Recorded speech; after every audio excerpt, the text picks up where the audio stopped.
प्रदेश में कोरोना का कहर लगातार बढ़ रहे कोरोना के केस।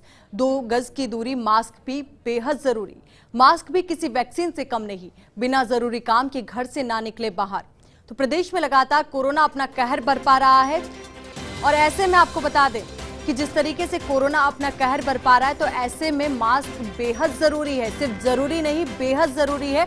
और लगातार फर्स्ट इंडिया भी जब से कोरोना एक मुहिम आप लोगों के बीच में चलाई है हमने, #NoFearMask है ना, क्योंकि अभी मास्क ही सबसे बड़ी वैक्सीन है।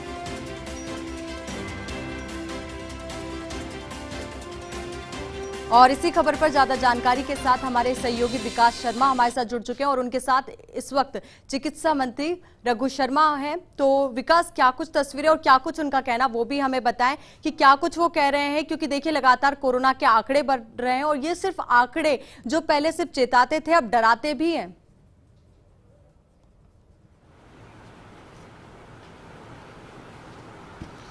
देखिए आयुषी, जिस तरह से कल से हालात बिगड़े हैं, सरकार पूरी तरह से सतर्क है, हर तरह के प्रयास किए जा रहे हैं, लेकिन जिस तरह से आंकड़े बेकाबू होते जा रहे हैं वो सभी के लिए चिंता की बात है। हमारे साथ मौजूद है चिकित्सा मंत्री डॉक्टर रघु शर्मा, उनसे बात करते हैं। कल पूरे दिन भर मैराथन बैठक हुई थी, उसके बाद में रात को सख्त फैसले भी लिए गए हैं। क्या हालात है पूरे राजस्थान की, बता रहे हैं सर, मौजूदा क्या हालात है पूरे राजस्थान के अंदर सर? देखिए, हालात बहुत खतरनाक है राजस्थान की, क्यों पूरे कंट्री के, पूरे देश के हालात ख़राब है। और जिस तरह से केसेस बढ़ रहे हैं, पिछली बार जो संक्रमण आया था उस संक्रमण से 2.5 गुना ज़्यादा संक्रमित व्यक्ति इस बार हो रहे हैं और उससे इतना ही ज़्यादा खतरनाक ये वायरस जो दूसरे दौर में आया है वो है। सर अभी की क्या स्थिति है पूरे राजस्थान की बात करें, अगर आंकड़ों की बात करें तो क्या स्थिति है सर? देखिए, राजस्थान में परसों 9,046 पॉजिटिव केसेस एक दिन में आए और करीब 37 लोगों की मृत्यु हुई। कल जो आंकड़े आए वो 10,262 आए और 42 लोगों की मृत्यु हुई। पिछली बार जब ये संक्रमण था तो 20 लोगों से ज़्यादा एक दिन में मृत्यु नहीं हुई थी। अब ये दुगनी से ज़्यादा मृत्यु हो रही है। लोग असावधानी बरत रहे हैं, अनुशासन का परिचय नहीं दे रहे हैं। बार बार सरकार और हमारे मुख्यमंत्री जनता को विज्ञापन के माध्यम से, टीवी के माध्यम से और जो समाचार पत्रों के माध्यम से आगाह कर रहे हैं कि ये खतरा बड़ा खतरा है। पिछली बार के दौर में जवान आदमी संक्रमित नहीं हो रहे थे, पिछली बार के दौर में ग्रामीण क्षेत्र अछूते थे, वहाँ लोग सुरक्षित थे। इस फेज के अंदर जो दूसरा दौर आया संक्रमण का, 30% गाँव में ये संक्रमण फैल चुका है और जो नई उम्र के लड़के हैं वो ज़्यादा पॉजिटिव हो रहे हैं और उनकी डेथ भी ज़्यादा हो रही है। अब ये जो कुंभ से लौटेंगे लोग या दूसरे राज्यों से जहाँ सख्ती होगी, जो हमारे प्रवासी भाई हैं काम करते हैं वो लौटेंगे। तो पिछली बार जो ग्राम कमेटियों ने शानदार काम किया था कि वो खुद निगरानी रख रही थी कि जो भी आदमी बाहर से आएगा, चाहे कुंभ से आए चाहे अन्य राज्यों से आए, उसको 14 दिन तक ये कमेटी अपनी निगरानी में आइसोलेशन में रखेंगे। अगर ये काम हमने नहीं किया तो ये संक्रमण बहुत खतरनाक रूप ले सकता है। और जिस ढंग से डॉक्टर्स बताते हैं, एक संक्रमित व्यक्ति एक सप्ताह के अंदर 125 लोगों को संक्रमित कर सकता है। आज लाशों के ढेर लगे हुए हैं जगह जगह, अंतिम संस्कार के लिए जगह नहीं मिल रही है, लाइन लगी हुई है। भयावह हालात है पूरे देश के।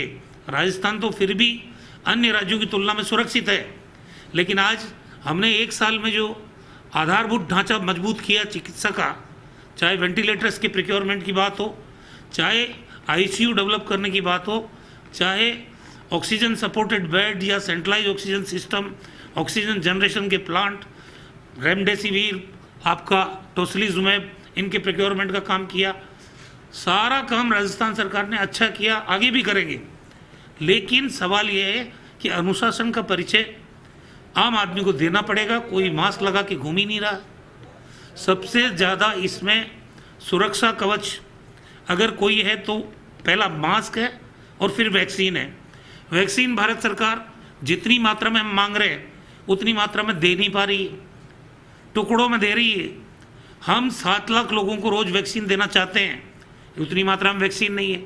मेरी भारत सरकार के हेल्थ मिनिस्टर साहब से बात हुई कि हमें ऑक्सीजन की पर्याप्त सप्लाई दो, हमें रेमडेसिविर और टोसिलिजुमैब जो कंपनियां बनाती है उनसे पर्याप्त मात्रा में हमें इनकी वो दो खेप, और वैक्सीन हमको पर्याप्त मात्रा में दो। लेकिन अभी लगता है कि भारत सरकार के पास भी शॉर्टेज है।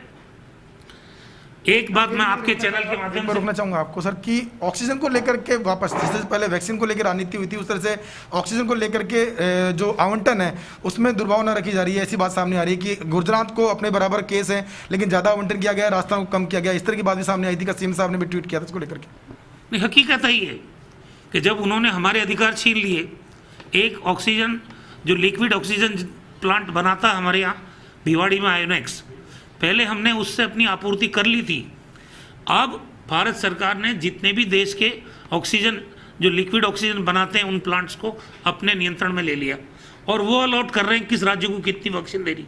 अब आप एक ही उदाहरण से समझ जाइए, गुजरात में हमारे बराबर केसेज हैं, उनको जो चार्ट हमको दिया गया उसमें 900 मैट्रिक टन ऑक्सीजन की सप्लाई उनको दी है और लिखा हुआ है कि इनको 300 मैट्रिक टन की और ज़रूरत है।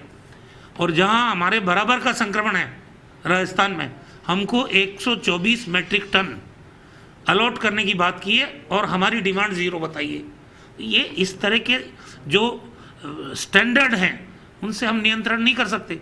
भारत सरकार थोड़ी कोरोना के संक्रमण को नियंत्रित करती है, नियंत्रित तो राज्य करते हैं। और फेडरल स्ट्रक्चर में कल प्रधानमंत्री जो हमारे पूर्व में डॉक्टर मनमोहन सिंह जी थे, उन्होंने भी इस बात पे चिंता जाहिर की है वैक्सीनेशन के मामले में कि भारत सरकार ने जिनको परमिट किया है वो और ऑक्सीजन जनरेशन की स्थिति को देखे, एज ग्रुप को जो इन्होंने 45 साल रख रखा है उसको छूट देनी चाहिए। जो भी वैक्सीन लगाना चाहता है वो वैक्सीन लगाए। ये हमारे मुख्यमंत्री बार बार कह रहे हैं, प्रधानमंत्री को पत्र भी लिखा उन्होंने।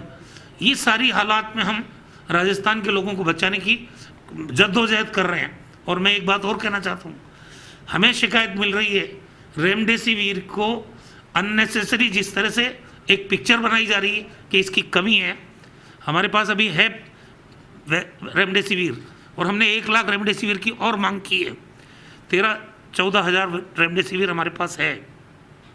कल भी मैंने 3 कंपनियां जो गुजरात में हैं और कहीं हैं उनके मालिकों से बात की है कि हमको रेमडेसिविर और टोसिलिजुमेब की पर्याप्त सप्लाई दीजिए, लेकिन भारत सरकार की इंटरवेंशन की वजह से वो भी पर्याप्त नहीं मिल रही। लेकिन अगर किसी ने कालाबाजारी करने की कोशिश की है प्राइवेट सेक्टर में और अधिक कीमत वसूल करने की बात की है तो कानून फिर अपना काम करेगा, ऐसे लोग बख्शे नहीं जाएंगे। आप हमारे हेल्पलाइन नंबर 181 पे शिकायत करिए अगर कोई ज़्यादा चार्ज करता है रेमडेसिविर का। सर एक हालात बिगड़े हैं, बात करें चाहे प्रदेश के सबसे बड़े डेडिकेटेड आरयूएचएस हॉस्पिटल के या फिर और जिलों के, मरीजों का फ्लो इतना बढ़ गया है कि सब जगह बेड हाउसफुल हो गए हैं। क्या ऐसी परिस्थिति में अब जो दूसरे अस्पताल है, जैसे बात करें हम एसएमएच की या और किसी अस्पताल की, क्या उनकी और विचार कर रही सरकार, क्योंकि हालात अब वास्तव में उनको विचार करने लायक हो गए हैं? देखिए 1200 बेड तो आरयूएचएस में है ही है। 100 बेड स्पाइनल केयर वाला जो है उसमें हमने तैयार किए है। हमने जो जयपुरी अस्पताल है उसको पूर्ण रूप से अधिकृत कर लिया है। हमने ईएसआई के हॉस्पिटल को अधिकृत कर लिया है और ज़रूरत पड़ी तो एसएमएस अस्पताल में 2500 बेड है। हमें लोगों की ज़िंदगी बचानी है, उसके लिए जो कुछ करना पड़ेगा हम करेंगे। उसके अलावा कल ही मुख्यमंत्री जी ने 1500 जो ऑक्सीजन कंडेंसर है जो जनरेट करते हैं, जिससे 10 KL ऑक्सीजन उससे मिलती है, 2 लोगों को एक दिन में वो पर्याप्त है। 1500 अगर वो प्रिक्योर करते हैं तो कम से कम 3000 बेड हम नए विकसित कर सकते हैं। उसके लिए विचार विमर्श चल रहा है। सर आरयूएचएस की बात करें तो एक साथ 3 दिन में हालात बहुत टाइट हुए हैं, वहाँ पर एक साथ मरीज बढ़े हैं, वहाँ पर दुगने मरीज हो गए हैं। वहाँ पर स्टाफ की स्थिति वहाँ की, सर कोई एक्स्ट्रा स्टाफ लगा रहे हैं वहाँ पे या फिर मरीजों के लिए और कोई दूसरी वैकल्पिक व्यवस्था कर रहे हैं इसलिए? देखिए मैन पावर की दिक्कत तो है, क्योंकि डॉक्टर्स 45 डॉक्टर जिन्होंने 2nd डोज लगा ली वो संक्रमित हो गए दोबारा। हालांकि दोबारा संक्रमण अगर दूसरा डोज आप लगा लेते हो तो उसमें आपके जीवन को खतरा नहीं होता है, लेकिन बीमार तो पड़े ही है। पूरे देश में 800 डॉक्टर्स का निधन हुआ है इस महामारी से लड़ते हुए। तो ये जो कमी है इसका रास्ता भी निकाल रहे हैं हम लोग। नर्सिंग के और पीजी के जो एग्ज़ाम हैं उनको हमने इसीलिए पोस्टपोन किया ताकि उन लोगों की सेवाएं भी हम इसमें ले सकें। राजस्थान में हालात हमारे नियंत्रण में है।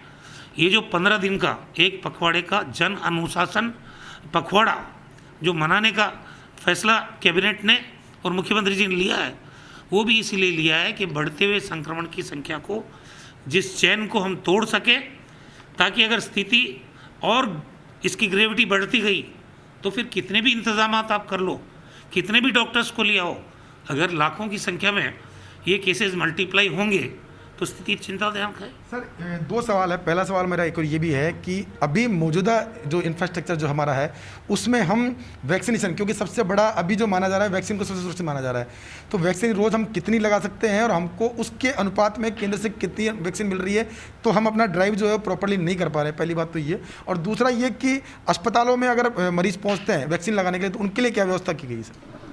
देखिए, पहले जब वैक्सीन का दौर चला, वैक्सीनेशन का, हमने एक दिन में 5,81,000 वैक्सीन लगाई लोगों को। वैक्सीन लगाना भी चाहते हैं लोग, जिस तरह का वातावरण है। उसके बाद वैक्सीन की सप्लाई बंद हो गई, हमारे पास 1 लाख डोज बच गई। फिर हमारे पास 10 लाख वैक्सीन की आपूर्ति 2-3 दिन में और हुई। कल 4 लाख वैक्सीन की डोज और आई है। लेकिन हर रोज़ अभी भी 1.5-2 लाख लोगों को, क्योंकि हमने वैक्सीन कम कर दी लगाना, अगर हमारे पास उपलब्ध होती पर्याप्त वैक्सीन तो हम 7 लाख लोगों को पर डे प्रतिदिन लगाते। आज भी अगर भारत सरकार हमको उपलब्ध कराती है पर्याप्त मात्रा में वैक्सीन तो हम 7 लाख लोगों को वैक्सीनेट करने को तैयार है। और एक निर्णय भारत सरकार को लेना होगा, यंग एज ग्रुप के जो बच्चे हैं, बच्चियां हैं, वो ज़्यादा संक्रमित हो रही है, उनकी डेथ ज़्यादा हो रही है। ऐसी परिस्थिति में ये जो 45 साल की आयु सीमा उन्होंने रखी है, निर्धारित की है, उसमें छूट देनी चाहिए। और वैक्सीन पर्याप्त मात्रा में, राजस्थान ही क्यों, पूरे देश में इनको वैक्सीन की सप्लाई करनी चाहिए। क्योंकि वैक्सीन के बारे में जिस ढंग का प्रचार हुआ, आम आदमी आज वैक्सीन लगाना चाहता है, लेकिन अवेलेबिलिटी की प्रॉब्लम है। और नियंत्रण और इसका प्रोडक्शन, सारी चीज़ें, डिस्ट्रीब्यूशन का काम वो भारत सरकार के अधीन है। सर अनुशासन पखवाड़ा कल बड़ी घोषणा की है। एक वक्त था जब आपने ये बात कही थी कि हमारे लिए जीवन भी जरूरी है और जीवोपचार भी जरूरी है, लेकिन आज स्थितियां बिल्कुल बदल गई है।